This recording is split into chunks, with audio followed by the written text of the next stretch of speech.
Welcome to my YouTube channel Madni Talimat. Please subscribe and press the bell icon for more videos. बिस्मिल्लाहिर्रहमानिर्रहीम। अस्सलामु अलैकुम वरहमतुल्लाह। मुअज़्ज़ज़ सामीन किराम, तौहीद के प्रचार के लिए अल्लाह रब्बुल इज़्ज़त ने कम पेश 1,24,000 अंबिया और रसूल को मबऊस फरमाया। सब ने आकर तौहीद का प्रचार किया, अल्लाह ताला की वहदानियत का अलम बुलंद फरमाया और दुनिया को बताया कि तुम जिन खुदाओं को, पत्थरों को सजदे करते हो, जिनको तुम खुदा बना के बैठ गए हो, ये सब झूठे हैं। अल्लाह ताला वाहिद है, यकता है और वही खालिक है, मालिक है, वही राज़िक है और वही दुनिया और कायनात को बनाने वाला है। इस तौहीद की प्रचार के लिए नबी पाक अलैहिस्सलाम ने कितने जुल्म सहे, ताइफ के बाज़ारों में पत्थर खाए और इसी तौहीद की सरबुलंदी के लिए हज़रत इब्राहीम अलैहिस्सलाम नारे नमरूद में कूद गए। इस पर एक लंबी चौड़ी तमहीद बांधी जा सकती है, लेकिन मैं मुख्तसर करते हुए सिर्फ़ इतना अर्ज़ करूँगा कि अल्लाह की तौहीद पर कभी कोई कंप्रोमाइज़ ना करना, कभी कोई कमज़ोरी ना दिखाना। इस हवाले से एक हदीस में आता है, व इन क़ुतिअता औ हुर्रिक़ता, नबी पाक अलैहिस्सलाम फरमाया कि तुम्हारे टुकड़े कर दिए जाएँ या तुम्हें जला दिया जाए, अल्लाह की तौहीद पर कोई कमज़ोरी ना दिखाना, कोई कंप्रोमाइज़ ना करना। अल्लाह को एक मानना ही तो दुनिया और आखिरत में कामयाबी का राज है। और एक तवील हदीस का कुछ हिस्सा इस हवाले से बरकत के लिए आपके सामने गोश गुजार करता हूँ, आप सुनेंगे, आपका ईमान ताज़ा होगा। क़यामत के दिन एक बंदे के आमाल को तोला जाएगा, उसकी नेकियां कम पड़ जाएंगी और उसके गुनाह ज़्यादा हो जाएंगे। वो सोचेगा अब तो मैं मारा गया। तो अल्लाह रब्बुल इज़्ज़त फरमाएगा, मेरे बंदे परेशान ना हो, तेरी एक नेकी हमारे पास है। तो वो बंदा अर्ज़ करेगा, या अल्लाह वो कौन सी नेकी है?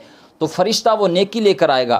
क्या लेकर आएगा? वो एक छोटा सा कार्ड लेकर आएगा, एक कागज़ का टुकड़ा लेकर आएगा और उस पर लिखा होगा ला इलाहा इल्लल्लाह, ला इलाहा इल्लल्लाह। तो उस बंदे के सारे गुनाह एक पलड़े में रख दिए जाएंगे और दूसरे पलड़े में वो कागज़ का टुकड़ा, वो कार्ड जिस पर ला इलाहा इल्लल्लाह लिखा होगा, उसे रखा जाएगा। तो इस कलमे की वजह से उसकी नेकियों का जो पलड़ा है वो भारी हो जाएगा, तो वो वज़नी हो जाएगा। तो मैं आपसे अर्ज़ करूँगा, कसरत के साथ ला इलाहा इल्लल्लाह पढ़ा करें।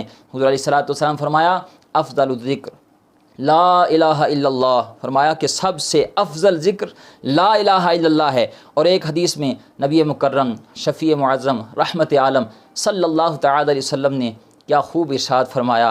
हुज़ूर अलैहिस्सलाम की तो हर बात ही कमाल है, हर बात ही ईमान अफरोज़ है। क्यों ना हो कि आका करीम सल्लल्लाहु तआला अलैहि वसल्लम की ज़ुबान अतहर से, ज़ुबान अक़दस से जो अल्फ़ाज़ निकले हों वो कितने बाकमाल और कितने वो पुरतासीर और कितने वो ईमान को ताज़ा कर देने वाले होंगे। आप ये हदीस सुने, आपका ईमान ताज़ा होगा। हुज़ूर अलैहिस्सलाम फरमाया, जो कसरत के साथ ला इलाहा इल्लल्लाह पढ़ता है, अल्लाह रब्बुल इज़्ज़त 99 बलाएँ उससे टाल देता है। और फरमाया, इनमें सबसे घटिया बला गम है।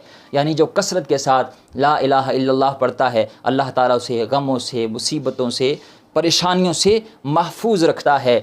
मैं आपसे इतना अर्ज़ करूँगा, कोशिश किया करें अपनी ज़ुबान पर हर वक्त ला इलाहा इल्लल्लाह, ला इलाहा इल्लल्लाह, इन कलिमात को जारी रखा करें। इंशाअल्लाह दुनिया भी बेहतर होगी, आखिरत भी बेहतर होगी। हो सके तो कमेंट बॉक्स में बरकत के लिए एक मरतबा ला इलाहा इल्लल्लाह ज़रूर कमेंट कर दीजिएगा। अल्लाह ताला आपको दीन दुनिया की भलाइयाँ अता फ़रमाए।